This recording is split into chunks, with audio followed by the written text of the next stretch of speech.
Now let's knit the TIs of the hat. 1 chain stitches, 60 chain stitches, slip stitch, 1 chain stitches. Do the same for the tie on the other side. There are 60 stitches in total for this round.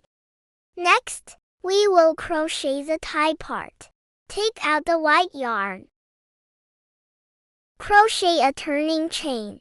The turning chain does not count as a stitch. One tie requires 60 chain stitches. Yarn over the hook and pull through the loop.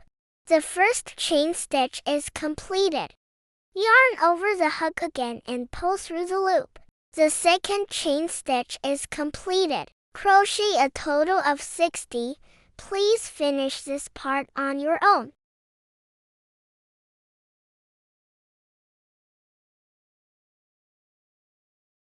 The 60 chain stitches have been crocheted.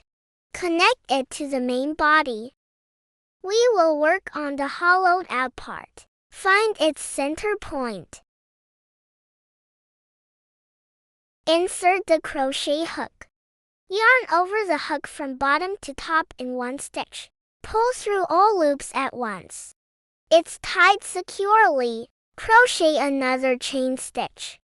Pull the yarn tight. Cut the yarn. After cutting the yarn, hide this yarn end inside. Use a crochet hook to tuck the yarn end into the loops of the main body. Yarn over and pull the yarn end out. The same applies to the tie on the other side. Crochet 60 chain stitches, then connect it to this side.